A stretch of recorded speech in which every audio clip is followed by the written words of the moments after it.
a pretty gullible guy, I suppose. That's all it takes for him to turn against high charity. So remember that weird guy that Soren and Layra came across? And when they asked about his son, he was like, you know, he's probably being trafficked.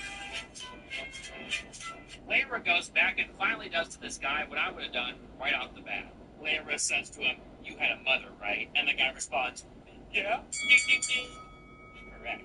You're right. It's the tough questions in this show that get me. Layra finds out that the UNSC took Kessler. The UNSC? Riz gives up the fight despite Chief trying to order her around. Like, the woman is a cripple, dude. Give her a break. What would you have her do? Go out into battle in a wheelchair?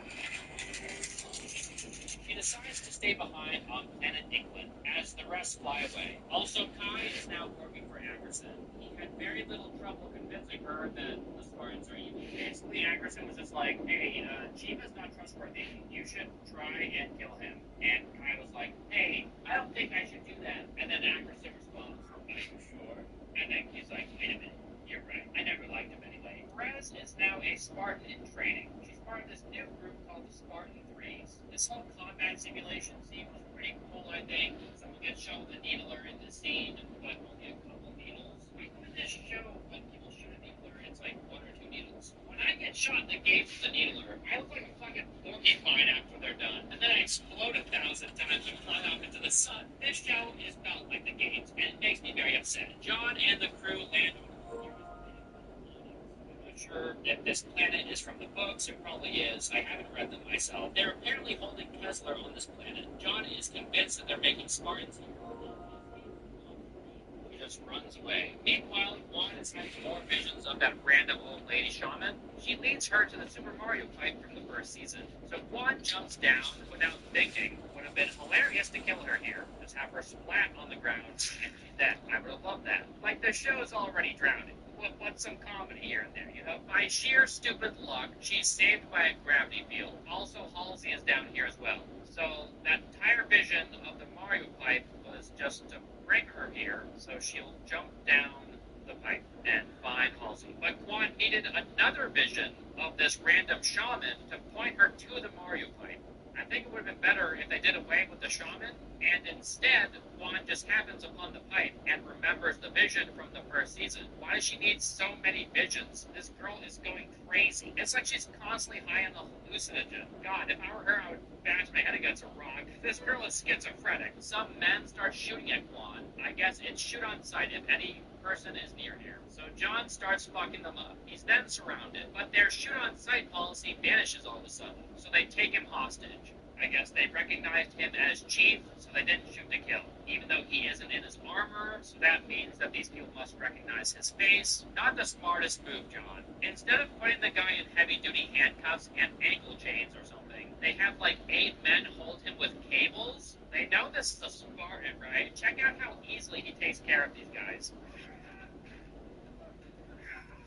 What were they doing? This is the weirdest way to restrain someone I've ever seen. Ackerson tells Kai that the Covenant attacked the Visegrad relay to cover their assault so they can capture an artifact, which is one of those glowing rocks. But the UNSC was able to save the other one. So remember in Season 1 when all those elites abandoned one of these artifacts to kill a bunch of random humans for no reason? Kind of weird how the artifacts are so valuable to them all of a sudden.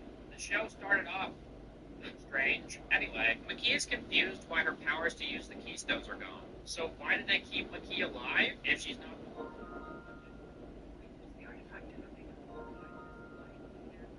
So much. But wasn't there already a link between them during Season 1? Like, they were talking to each other on the rig before all this happened. So what changed? Why can't she use the artifact all of a sudden? It makes no sense. Because she was injured? I think they just took away her powers out of nowhere. I don't think this show ever answers that question. So Chief is wandering around this base after kicking the shit out of these men. So I guess there aren't any security cameras after all. Eventually he runs into Kai, and she beats the shit out of him as he tries to break her mind conditioning. I don't want this. But didn't she already do that when she removed the pellet? Kai is very easily manipulated. Earlier in this season, John pleaded with them to believe him. He told them that the UNSC was lying, that they were covering up something. And since he mentioned to Kai that he saw McKee on Sanctuary, that's all it took for for Kai to be like, yep, John is insane now. He's a crazy person. He's a schizo. Time to put him down. Isn't she the one that shot McKee? I mean, to be honest, I'm also confused on how McKee is alive. They don't answer that either. She's just alive still. I guess the Covenant put her in one of their healing pods, just in time. Cortana is being used by the UNSC's admiral as an informant to gather information about the Covenant and their plans. She tells Chief that McKee is with the Arbiter. With the one they call the Arbiter. And Chief knows that the Arbiter killed Bannock, so he wants revenge. Then we get a scene with Soren and his wife, looking for their son, again. So this kid came out of nowhere. I don't care about him. I don't. Was this kid even in season 1? Because if he was, I don't remember. No, sir. That's how much I care. Quan and Halsey are off on their side quest doing whatever, and then Quan gets another vision with this old lady that she never met. Kai and Ackerson have their little talks. I just love watching John wander around the galaxy, going from planet to planet, trying to find answers to these questions. He really wants to save Cobalt Team, the same group of people that were complete dickheads to them earlier in the show. We hardly ever see this team in the show, and they're assholes. They insisted on the most attractive team, so I'm sorry, Riz. This is the team that John is sacrificing everything to save? What is up with this guy? He begged them not to send them to this planet because he knew that the Covenant were there waiting. And lo and behold, he was right, and the Cobalt team got wiped out, and he tried to save them, but he didn't get there in time. This John guy sure likes to put his life on the line for people that he shouldn't care about at all. But that's what makes him a hero. And now John's on this random mission to avenge the death of his friend. His missions just keep changing, don't they? He wants to know what the UNSC is up to. He wants to kill this alien. Where's Cobalt Team? Oh, they're dead. I was right all along. Why is everybody so mean to me? Oh, my best friend's dead. Oh, that shit sucks. But don't bury him, though. Apparently, Ackerson intentionally left the Spartans on Reach without their armor, so they'd all be killed. John's happy you left him here for dead, without his armor. But why? Because they knew the truth about Cobalt Team and they could expose them? Is that why? I'm confused. Is it because they weren't controllable enough? You have answers for that, you know, like implantable AI and pellets that control emotions. You could do something about this, but no. This question also isn't answered, really. It's kind of insane that they'd sacrifice their most valuable soldier for these reasons. But don't think about that. Kai knows the truth now, so she Chief, because a different McKee is in hot water with the Covenant. The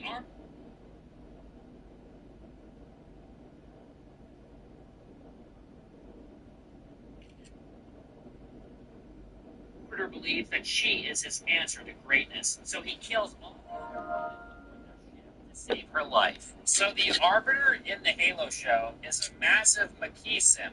Oh, yeah. Did they feel like they had to put this woman in because people couldn't relate to aliens? Is that why? Like, they had to have the Arbiter talking to a human woman because an audience wouldn't like it if he was talking to other aliens. They wouldn't be able to understand or something. They'd be like, oh my god, no one's human, I don't like this. I'm not sure if that's exactly why they made that decision, but if it was, they were wrong. I love aliens. Okay, aliens talking to aliens, even cooler, dude. Anyway, McKee and John touch the glowing rocks at the same time, and it works now. 7 episodes in, and we finally get a scene on a Halo ring. But just like in Season 1, it's just a vision.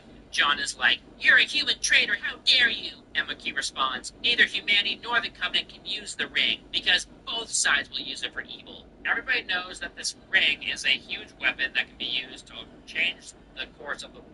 But they don't know exactly what the ring does, only that it's a weapon. McKee locates the ring through their shared vision somehow. How did McKee learn of its location now, but she didn't learn of it before in Season 1, when they shared very similar visions? Or did Cortana locate it during this vision? If that's so, then how come Cortana asks McKee if she found it? And if this is the case, Cortana was with Chief when this happened before, so she should already know its location. How have McKee's powers changed that she can all of a sudden find the ring? I thought she had lost her powers. How come she can find the ring now? The UNSC Admiral knows of the location of the ring, and she knows that it's a weapon that they're trying to unlock with the artifacts. So she's sending Spartans to attack them in order to distract them or something.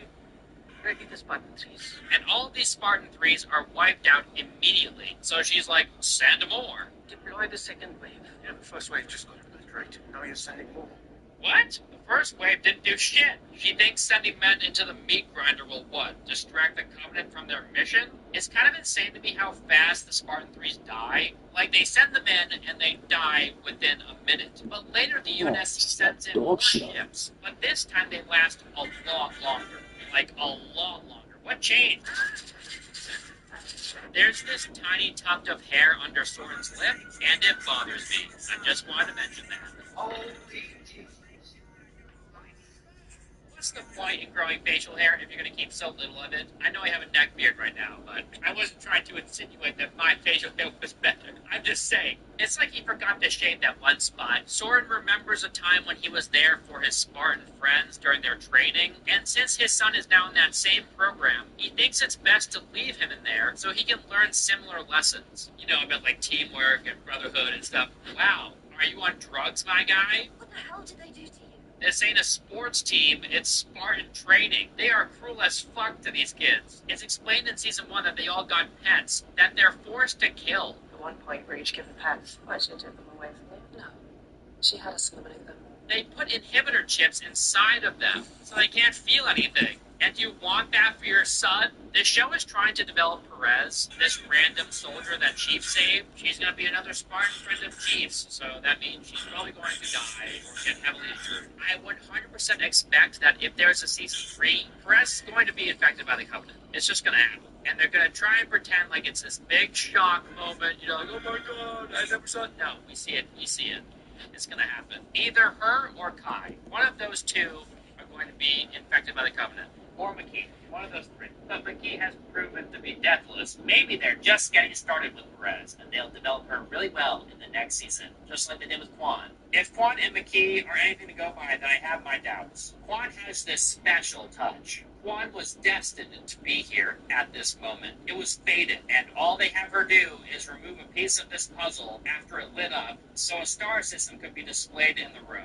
I'm sorry, but there's absolutely no way that these scientists hadn't tried that. So Quan's body must have been the missing link. So lame.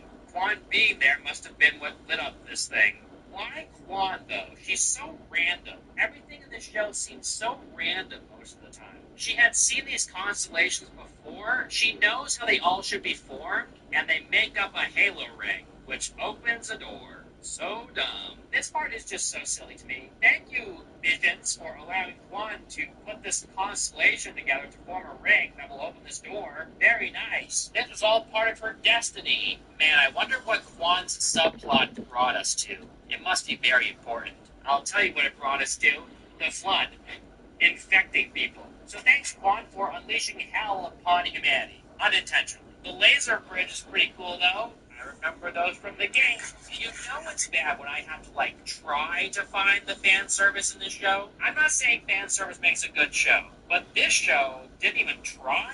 Although granted, there are a couple moments during this season that I liked. The first episode had some cool moments. The Fall of Reach was interesting, I suppose, even though the lack of armor kind of ruined it. The final episode, though, it has some highlights, even though I still don't like it. This admiral was responsible for all the UNSC's evils, and Ackerson just went along with her orders to let Reach fall and kill Spartans intentionally so they can get a spike into the Covenant fleet to destroy everything. And Ackerson is just her pawn, and he's going along with her orders, when she was very obviously demoted in Season 1. How does she have any power left? It's so weird. I know they'd probably explain it, but man, my mind is just scrambled eggs. Basically, they're going to use a ship's core or something to create a bomb and fly it into this area and explode everything. So then Soren saves his kid, but in doing so, he shows him his violent nature, which frightens him. He's taken away despite Soren's efforts. Man, I love this. Keep dragging this random shit out. This show is so annoying because it exists in a time period between the stuff I would like to see. On one side, we have all the stuff that makes John a legend, the stuff that made the Covenant call him a demon,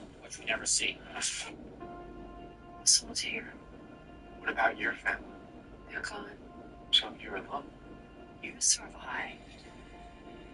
Thank you for welcoming me into your family.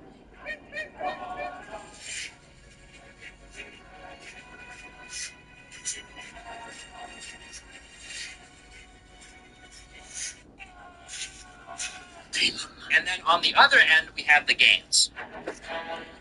And I'm fairly certain the fall of Reach in this show is much different than it is in the game, despite the obvious stuff, like the Covenant destroying it. How could they get that wrong? If they got that wrong, I would be very concerned. So this show exists in this, sour spot between the two things I would like to see. Showing us what happened to make John a legend, and the cool stuff in the games, And they could just throw some time skips in there to make this work, instead of countless visions. The show loves visions. Honestly, I don't even think the show needed all the stuff that made Master Chief a legend. Maybe just someone commenting on the things that he's done. But they definitely should have showed what made John a demon in the Covenant's eyes. The end of this episode is pretty cool, not gonna lie. It's about time something fun happens. Master Chief is finally in his armor again, and he's flying towards the Covenant fleet, and Kai is with her Spartan 3s going into battle to deliver this spike to end the war. I'm not sure what Master Chief is hoping to achieve here, though. Why is he there? To assist them somehow? To find the Arbiter? His missions throughout this season have been so undercooked and confusing, because they're constantly changing. He seems to do nothing but fly by the seat of his pants. So, we're cleared for combat. And I have to admit, that is very Halo. That does seem to be what he does in the games. At the start of episode 8, John is talking to a mysterious person in his head. Miranda Keyes brings back a device that was held by a dead Forerunner. One of the scientists in the lab touches the artifact, and she starts to show changes. She becomes super aggressive and attacks another scientist. So this is clearly the Flood. I hate this. The Flood reveal in Combat Evolved is so much better, and I know it's in a game format, but still, something similar could have been easily done in a show. But instead they go the Resident Evil route with it. Why'd they have to do the whole stereotypical zombie virus outbreak thing? It's so overplayed. I hate it. What was so hard about this? Have it take place on the ring, have the Flood kill some Marines, and Master Chief isn't sure what's going on, he just tries to save them. And he finds the aftermath of what happened to them, and then he gets attacked, he has to find a way to defeat this strange enemy that he's never encountered before. It'd be so cool, especially if he was attacked by the corpse of someone that he once knew. Kai, McKee, Perez, take your pick.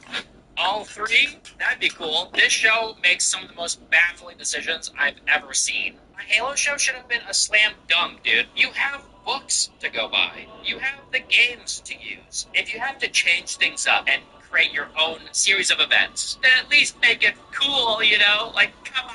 Man, I'm not asking for much. I love the fact that a Halo show is basically just this guy named John running around trying to find the answers to things without armor on. And we're all supposed to believe that this is Master Chief. The Halo universe is supposed to fill the viewer with dread. Master Chief is very often by himself, pulling off these missions by himself. Every once in a while he's working with Marines. But still, normally he's surrounded by Covenant, surrounded by the Flood, with the support of Cortana trying his best to figure out a way out of these impossible scenarios. And there's so little of that in this show. This next part is kind of cool. Kai's ship is destroyed, so her and all of her Spartan 3s are blown into space. And it's a pretty tense scene.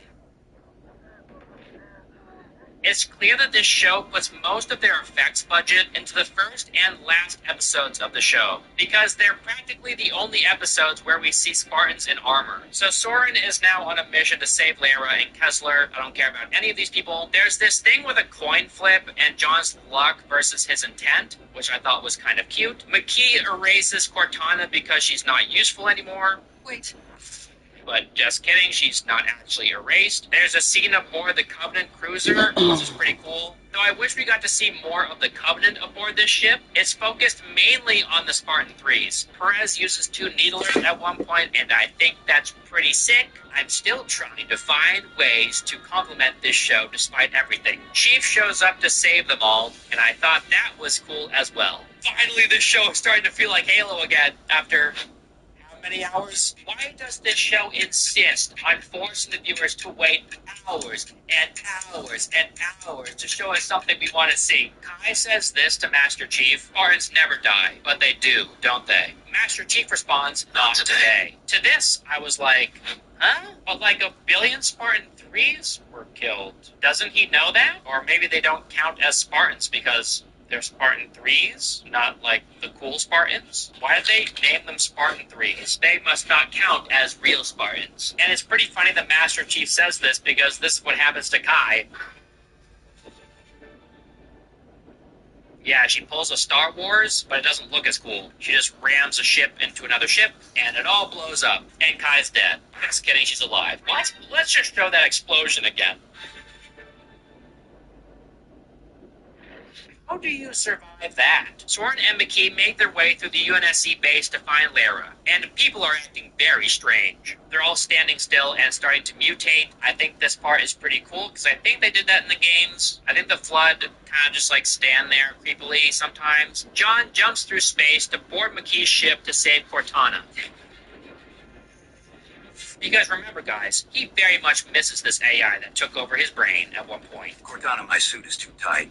It's crushing my balls. There's no way that could backfire on him in the future, and it's definitely worth him risking his life over, even though he regularly risks his life for dumb reasons, so it kind of makes sense. I should mention that she did save him by opening some doors. I think that's worth risking his life over. This ship is zooming towards Halo, by the way. Why was the Flood on this random planet Oryx in an underground Forerunner facility? Shouldn't it be on the Halo rings? Like, weren't the Halo rings meant to hold them? The Halo rings were like research facilities and a weapon and a place to store the Flood for research purposes. I think it would have been cooler if the Flood was found on the ring, but that's just me. And I think it would have been cooler if the Flood didn't start out as like a microorganism that infected people. It's so stupid. Give us those like blobby head things with the red like nerves sticking out. Those are cool. Do that again. Anyway, John crash lands on the Halo ring and goes searching for McKee. Cortana says, "John, why are we here?" Why are we here? What do you mean, why are you here? You crash landed here. You didn't have much of a choice. John responds, "This is where the fight is." This isn't where the My fight man is. want me to Okay, slide that on works him too. to But do I thought some the fight was in videos and space right shit, now. but I Like, were told you him just I up there? don't really do Okay. the sports The shit Flood no more. completely You feel me? overtakes Like, this UNSC I ship, so stopped the the spirit sports of shit. the I old stopped the lady is music shit. somehow I'm doing able the to hold the gaming Flood now. off You from feel me? killing Like, Quan. if I Is could this try old and get woman into a my hive other mind or something? page, What is I'll this go, old woman? but I The writing of the highly show doubt it is so weird. because What is I'm not happening? gonna put Oh, yeah, I'm not the gonna Flood put infects sports Halsey, content by on the my way. So gaming Miranda page shuts her into a and just cryo can start chamber. It confusing turns out niggas. You feel Lyra's me? infected too, so she shuts a door between her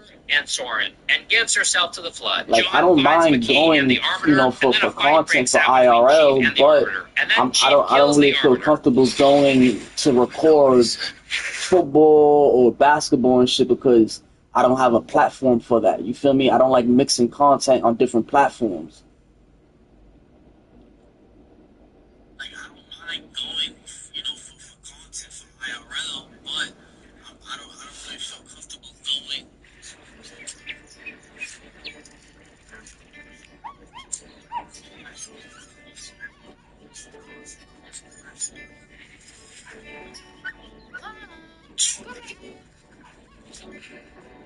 Hey, where you guys going?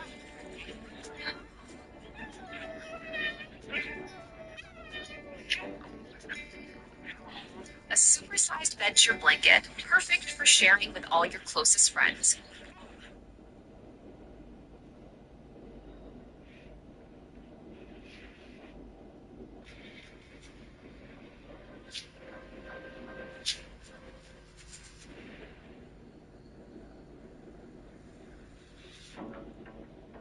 Вот сколько я себя помню, я всегда рисовал.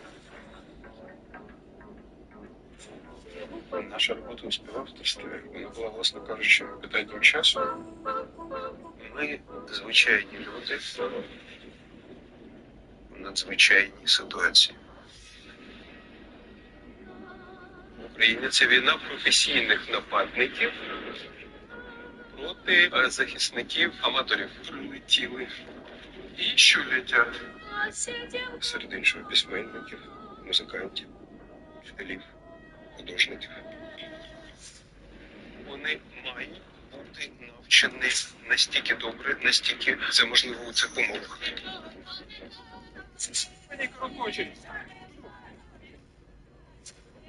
Коли вони Yes, you heard me correct. Chief kills the Arbiter.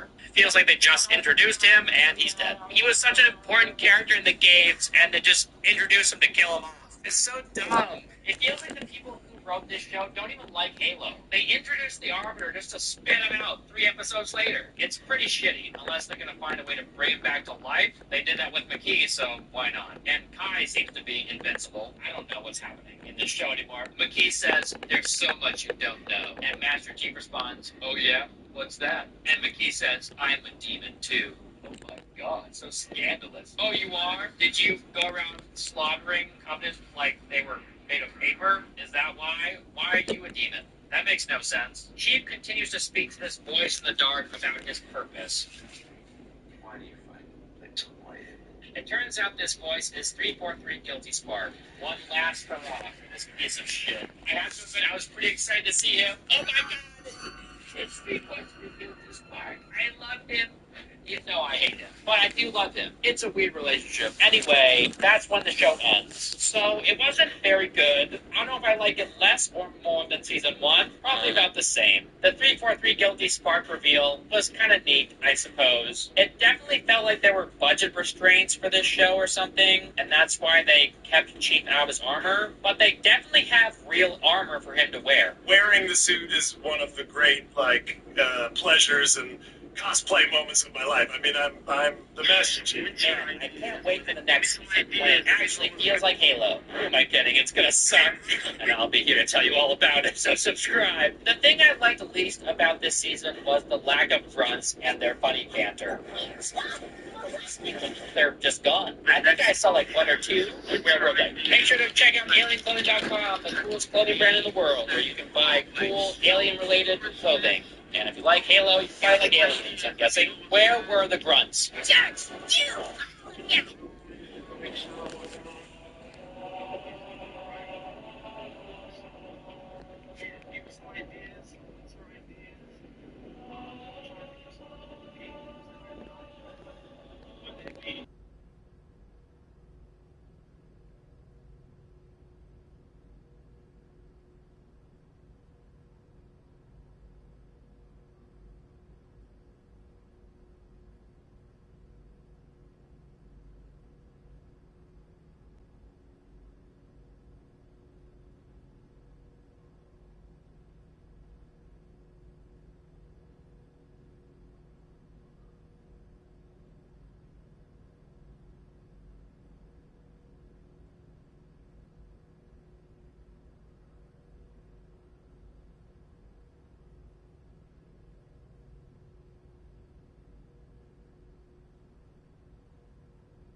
I was hoping for something at least, you know.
Good pass. Instead.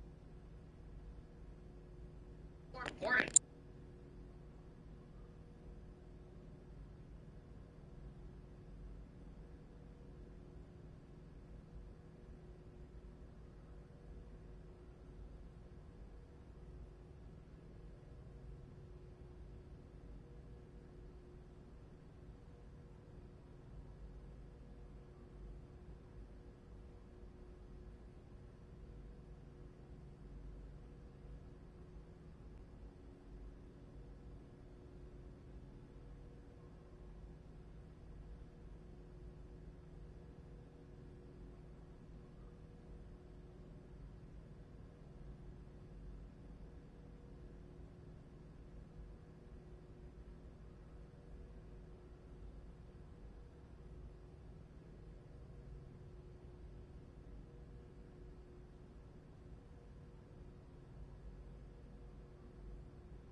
I'm gonna let that nigga take the three. I don't believe in none of that. You feel me? I'm gonna be down there for the reads. Just start running.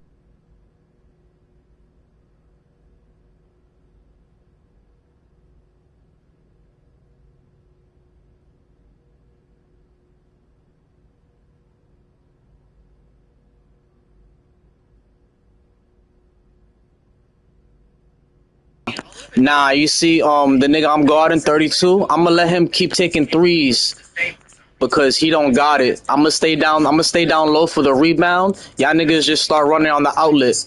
We gonna blow these niggas out the gym. Their Pelican doors are about to be blasted.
Yo, next possession, can I get a shot so I can get a double? Set me up. I'm gonna go down low. Good shit. The reset. Harlem World.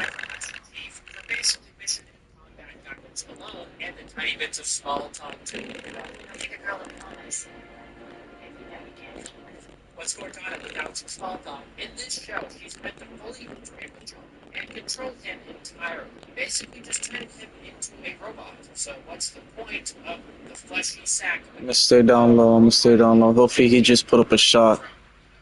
Scaling and stuff like that. I know he's like. Come on, bitch. I'm gonna stay down low. Just outlet. Fuck. Good shit. Dub. Good shit.